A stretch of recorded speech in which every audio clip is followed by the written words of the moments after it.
A very warm welcome to everyone. I am Mrs. Narinder Kaur, English Mistress, Government Middle School, Anakpur, District Fatehgarh Sahib. Today we will learn simple and complex sentences. Look at the sentences. I know. Come in. Sit down. He comes. Look here. This is our school. The girls are playing. The doctor is examining the patient. These are complete sentences. Some have two words and the others have more than two. All have one verb. So these are called simple sentences. Now have a look to these sentences. This is the school where we study. The girls which are in the red dress are playing. I know where that house is. The doctor is examining the patient who is sitting before him. Look before you leap. These sentences are different from the previous ones. All these sentences have an added clause. As we all know, we dress our emotions with words to communicate effectively. Words form sentences, which is the basic unit of vocal language. Sentences are of four types on the basis of structure: simple sentence, compound sentence, complex sentence, compound complex sentence. Today, we will learn about simple and complex sentences. Each sentence is defined by the use of independent and dependent clauses, or we can say principal clause and subordinate clause. A simple sentence consists of only one clause. In other words, it consists of a subject and a predicate. It expresses a single complete thought that can stand on its own. Look at the following sentences. Mohan works hard. Mr. Verma taught us last year. The teacher teaches English. Here, in the previous sentences, one is subject and the other is predicate. The word Mohan is subject. And what we said about Mohan is predicate. Mohan works hard. We are talking about Mr. Verma in the second sentence. So Mr. Verma is subject and what we say about him is predicate. Taught us last year. Mr. Verma taught us last year. The teacher teaches English. Now study the following sentences. We do not know where the letter will come. This is the boy who won the prize. You can buy whatever you like. Each of the sentences given above consists of one main clause and one subordinate clause. Can you tell which one is the main clause in the first sentence? Main clause is that which is complete in itself. Like in the first sentence, we do not know. It is complete in itself. We do not know is the main clause. In the second sentence, this is the boy. It is complete in itself. So, it is main clause. In the third sentence, you can buy. It is complete and it is the main clause. Here we go. Now we can tell which is the subordinate clause. So in the first sentence, we have the sentence, we do not know when the letter will come. And we do not know is complete in itself. So it is the main clause. We can say principal clause also. Then the remaining clause is subordinate clause, when the letter will come. In the second sentence, this is the boy is the main clause And who won the prize is subordinate clause. Now come on the third sentence. You can buy, principal clause. Whatever you like, subordinate clause. A sentence that consists of a main clause and one or more subordinate clause is called complex sentence. There are three kinds of subordinate clauses: noun clause, adverb clause, and adjective clause. Noun clause. A clause that performs the function of a noun is called a noun clause. Let us have a look on the sentences. She told us that she had failed. She told us is complete in itself, so it is principal clause. Now what she told? That she had failed. So that she had failed is noun clause. In simple words, we can say a clause which responds what of the principal clause is called noun clause. For example, she told us. She told us what? That she had failed. That she had failed is the answer of what of the main clause. So it is noun clause. Let us come on the second sentence. We heard what? What your mother said. Now what your mother said is noun clause. Whether she can win is not certain. Now concentrate on this sentence. We can replace whether she can win with one word, what, W-H-A-T, what. What is not certain? Whether she can win. So whether she can win is responding what of the main clause. So whether she can win is noun clause. His fear is that he may lose the match. That he may lose the match is noun clause. Now you can understand in all the above sentences, the clause in italics are noun clause. There are many functions a noun clause has in a complex sentence. The first one is as the subject of a verb, where noun clause is used as subject. Generally, it comes in the beginning of the sentence. Look at the sentences. What he did is not known. What is not known? What he did. So what he did is noun clause. What she said was true. What was true? What she said. So what she said is noun clause. Why she came late is not known. It is not known. What is not known? Why she came late. Why she came late is noun clause. That Balbir should have left the company is not surprising. What is not surprising? That Balbir should have left the company. So this is noun clause. You can see all the noun clauses are placed in the beginning of the sentences. So these are as the subject of a verb. The second function is as object of a verb. Generally it comes at the end of the sentence. Who knows? It is the principal clause. Who knows what may happen tomorrow? Who knows what? What may happen tomorrow? What may happen tomorrow is responding what of the main clause. So it is the noun clause and it is placed at the place of sub-object.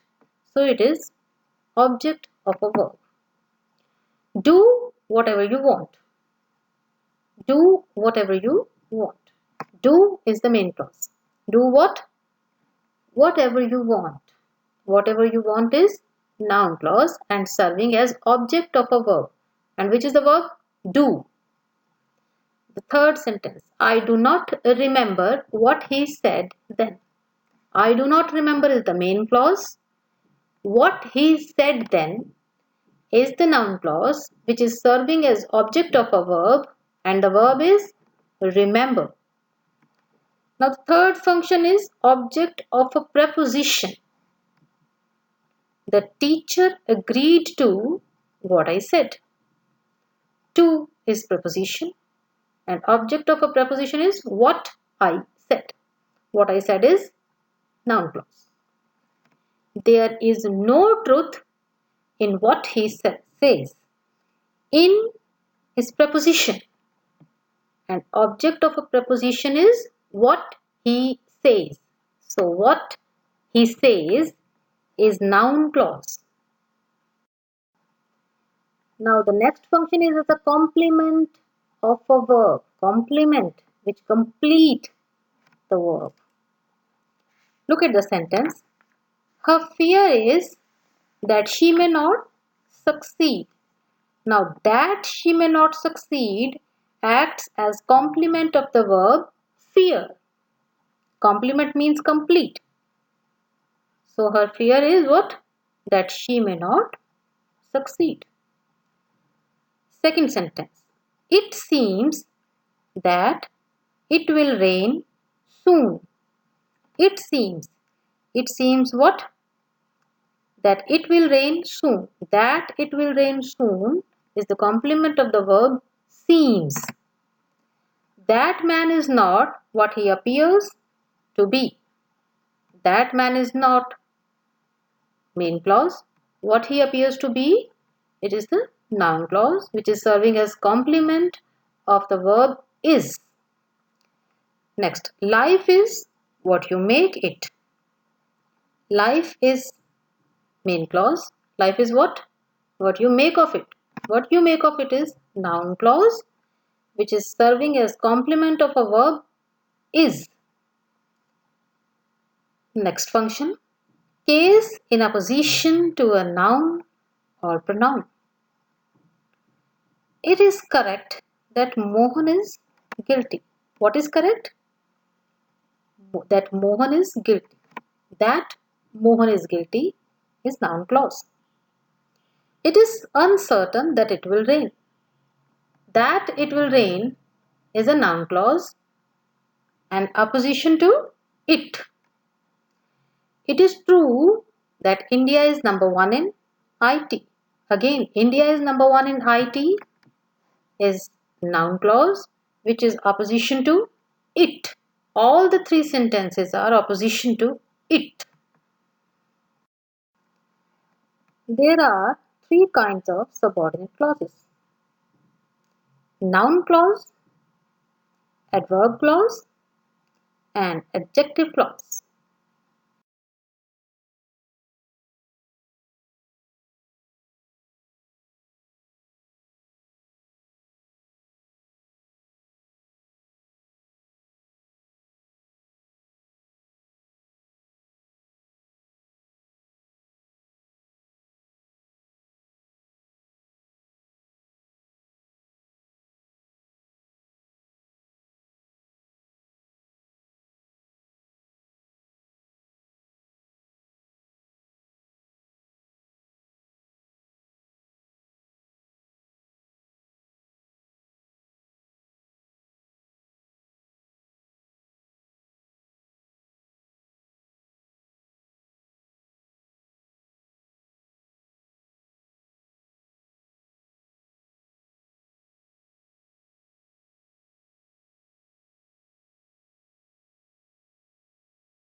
Now practice exercises.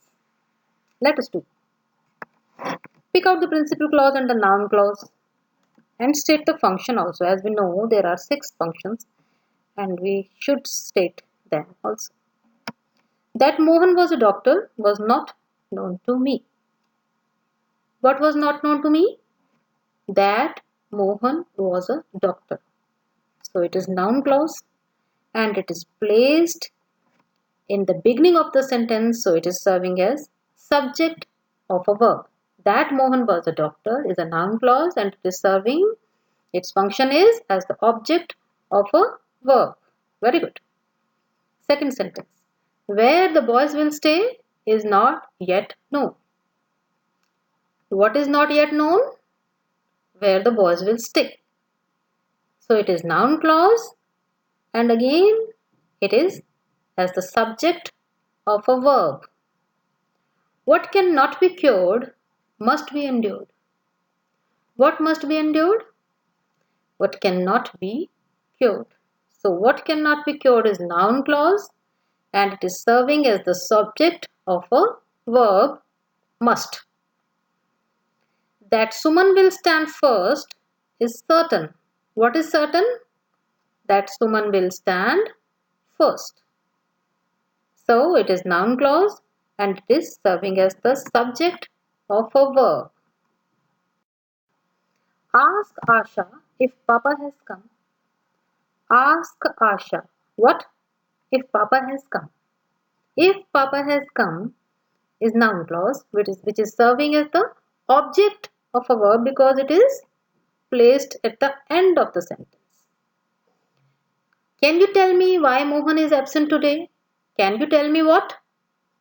Why Mohan is absent today. So it is noun clause and again it is serving as object of a verb. I know that she loves music. I know what? That she loves music. Again it is serving as the object of a verb. Tell me why you hate me. Why you hate me? Noun clause. Again serving as object of a verb. I had never thought that your brother was so lazy. I had never thought what? That your brother was so lazy and it is serving as object of a verb. Life is what you make it. What is the function? Complement of a verb. The verb is. Life is what? What you make it. And what you make it is noun clause which is serving as complement of the verb is. Second sentence. It seems that it will rain soon. It seems what? That it will rain soon. That it will rain soon is noun clause which is acting as complement of the verb seems. Things are not what they appear to be. What they appear to be is noun clause which is serving as complement of the verb are. My firm belief is that Harpreet will stand first. That Harpreet will stand first is noun clause which is functioning as complement of the verb is. She must listen to what her teacher says. What her teacher says. She must listen to what? What her teacher says. It is object of a preposition to. He agrees to whatever he says. Whatever he says is object of preposition to. There is no truth in what is stated by the thief. In is the preposition of which what is stated by the thief is the noun clause which is the object of the preposition is. The news that Sania Mirza has won is correct. The news is correct. It is the main clause. Which news? That Sania Mirza has won. It is noun clause and it is opposition to the noun news. It is true that boys are generally taller than girls. That boys are generally taller than girls is a noun clause which is serving as opposition to a pronoun it. The fact that Virat is a cricketer is known to all. The fact is known to all. It is the main clause. That Virat is a cricketer is noun clause, which is functioning as opposition to the noun fact. Next. Finding that the situation was getting worse, the police opened fire. The police opened fire is the main clause. Finding is the participle, and that the situation was getting worse is noun clause, which is acting as object of the participle finding. Second sentence, I went to the manager finding that I had been cheated by the company. Again, finding is the participle. That I had been cheating by the company is noun clause, which is acting as object of the participle finding. Thinking that he was a stranger to the city, I helped him. I helped him is main clause. Thinking, participle. That he was a stranger to the city, it is noun clause, which is serving as object of the participle thinking. I want to confirm if he has a hand in it. To is infinitive. If he has a hand in it, noun clause, which is serving as object of the infinitive to confirm. We asked him to explain what he had done. What he had done is the noun clause, which is serving as the object of the infinitive to explain. She wants to know for certain if you help the thief. If you help the thief is the noun clause, which is again serving as object of the infinitive to know. Again, to know. I want to know why he stole the money. I want to know what? Why he stole the money. Why he stole the money is noun clause, which is acting as object of the infinitive to know. Fifth is again to know. We want to know. We want to know what? Why the quarrel started. Now, why the quarrel started is noun clause, which is serving as object of an infinitive to know. A sentence that consists of a main clause and one or more subordinate clause is called complex sentence.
Now come, we will add a noun clause here. Let us do it by ourselves. I cannot understand. I cannot understand why you behave like this. They said what? That they know her father. I think that I can write a new story. He told me that he has done his homework. Dash hurts me. Add a noun clause here. What hurts me? Okay, this news hurts me. You can eat. You can eat what? All the sweets. You can eat all the sweets. Can you guess? Can you guess the answer of this question? Here are the answers. of the previous exercise. There are many functions a noun clause has in a complex sentence. The first one is as the subject of a verb, where noun clause is used as subject. Generally, it comes in the beginning of the sentence. Look at the sentences. What he did is not known. What is not known? What he did. So what he did is noun clause. What she said was true. What was true? What she said. So what she said is noun clause. Why she came late is not known. Today we'll learn noun clause and its different functions effectively. Thank you. It is an initiative by Department of School Education, Punjab.